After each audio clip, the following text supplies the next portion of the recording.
अब तक तो 5 हमने मारे मोदी जी, अब तक तो 5 हमने मारे हैं। चाहे लावणी में मारा और चाहे भैरोड में मारा, चाहे बीजुका में मारा, अब तक तो 5 हमने मारे हैं।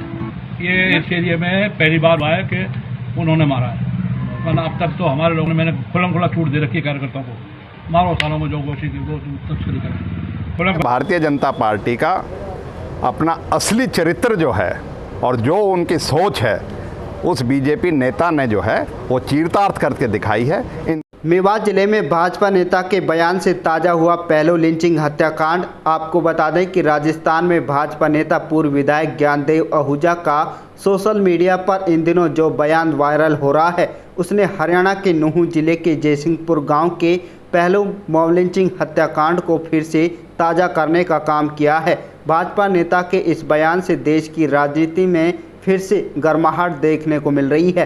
भाजपा नेता के इस बयान पर न केवल मॉब लिंचिंग में मारे गए पहलू खान के परिवार के जख्म फिर से हरे हो गए हैं, बल्कि कांग्रेस ने भी भारतीय जनता पार्टी के इस नेता के बयान के बाद करारा हमला शुरू कर दिया है। इससे हरियाणा ही नहीं बल्कि राजस्थान की राजनीति में भी पूरी तरह से गर्माहट पैदा कर गई है। भाजपा नेता पूर्व विधायक ज्ञानदेव आहूजा का यह बयान अब सोशल मीडिया पर सुर्खियां बटोर रहा है। पूर्व विधायक ज्ञानदेव आहूजा के इस बयान पर अभी और कुछ दिन तक राजनीतिक गर्माहट, आरोप प्रत्यारोप का दौर देखने को मिल सकता है।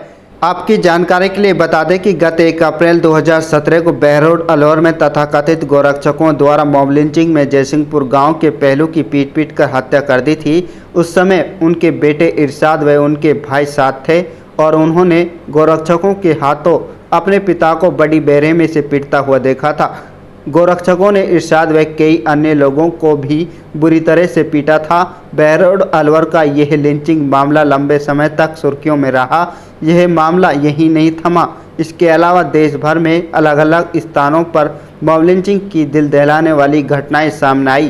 कानून व पुलिस अपना काम इन मॉब लिंचिंग मामलों में कर ही रहा था कि हाल ही में राजस्थान में भाजपा के बड़े नेता पूर्व विधायक ज्ञानदेव आहूजा का ऐसा बयान सामने आया, जिसमें वह साफ साफ कह रहे हैं कि उन्होंने तो 1 मारा है, हमने इनके 5 मारे हैं। जैसे ही ये बयान सार्वजनिक हुआ तो राजनीतिक में भूचाल आ गया।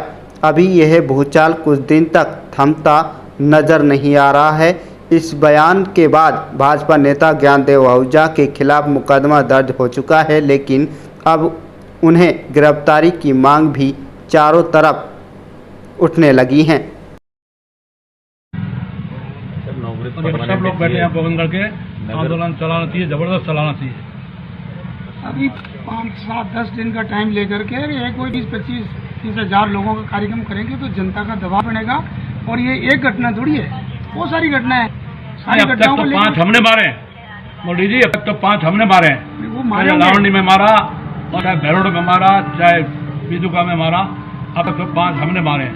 ये इस एरिया में पहली बार हुआ है कि उन्होंने मारा है, वरना अब तक तो हमारे लोगों ने, मैंने खुलम खुला छूट दे रखी है कार्यकर्ताओं को, मारो सालों में जो घोषित की वो तस्करी करें। खुलम खुला छूट दे रखी है, वो बरी भी करवाएंगे, जमानत भी करवा दी। आंदोलन चलाने वाले चलाते हैं, आंदोलन का रूपरेखा तैयार करनी पड़ती है। तो करो फिर और क्या है करेंगे। अब मेरे को तो वापस जयपुर जाना है। अभी तो ये है भाई साहब, भारतीय जनता पार्टी का अपना असली चरित्र जो है और जो उनकी सोच है, उस बीजेपी नेता ने जो है वो चरितार्थ करके दिखाई है। इन सब जो सांप्रदायिक सौहार्द को खराब करने के पीछे भारतीय जनता पार्टी सीधी तौर पे जिम्मेवार है। और हम मांग करते हैं कि ऐसे लोगों के खिलाफ 120 में 302 के तहत इनको जो हत्याएं हुई हैं, हमारे निर्दोष लोगों को जो मारा गया है, उसमें इसको संलिप्तता करके इनको सज़ा मिले। और ऐसे लोगों को एक पार्टी जो है भारतीय जनता पार्टी में अगर हिम्मत है तो वो इनको एक्सपेल करके करे, जिससे कि ये नहीं कि लीपापोती करके कार्रवाई करे। हम कहते हैं बीजेपी का असली चरित्र लोगों के सामने आने लग गया है कि इनका यही चरित्र है, समाज को धर्म के जाति के आधार पर बांटने का काम है। और इस तरीके सुनियोजित तरीके से धर्म की आड़ में ये राजनीति कर रहे हैं। इरशाद में जिस तरीके से बयान दिए जा रहे हैं जी, अपने आप पूरे गुनाह को खुद कबूल कर रहे हैं। और फिर इस पे कोई सरकार कोई किसी तरह का कोई एक्शन नहीं ले रही है। 1 अप्रैल 2017 की ये घटना है, अभी तक कोई किसी तरह का सरकार का कोई रिएक्शन नहीं है। और अब खुलेआम कह रहे हैं कि हमने 5 को मार दिया। सारा जो भी कुछ है अपने गुनाह खुद कबूल कर रहे हैं। और फिर एक ये एमएलए है रामगढ़ का ज्ञानदेव आहूजा, तो इस तरीके से कोई कार्रवाई नहीं हो रही है। और जो आदमी खुद खुलेआम इस जुल्म को कह रहे हैं कि हमने मारे हैं और हमने छूट दी हुई है, और फिर इस तरीके से कोई सरकार इस पर एक्शन नहीं ले रही है। और हमें करीबन 5 साल होने को आ रही हैं, अभी तक कोई इंसाफ की कोई डोरी हमारे हाथ में नहीं है किसी तरीके की भी। सर इसमें कार्रवाई तो होनी चाहिए कि जो आदमी खुद कह रहा कि हमने खुद ने कहा है कि इसको हमने 5 को मार दिया, हमने अपने बंदे को छोड़ रखा है मारने के लिए, तो उसमें सरकार को एक्शन लेना चाहिए ना। ये 1 अप्रैल 2017 की बात है, जबकि मैं अपने पापा के साथ में था और सबके सामने खुलेआम वीडियो बना के पीट के नहीं हमारे अब्बा को मार डाला और हमको भी काफ़ी तरीक़ा से मारा। फिर भी अभी तक 5 साल में कोई सरकार का कोई हमारे लिए किसी तरीके की कोई मदद नहीं है, नहीं कोई इंसाफ की गुहार लगाते इतने दिन हो गए हैं 5 साल, अभी तक कुछ नहीं मिला, इस तरह का कोई इंसाफ नहीं मिला है। और अभी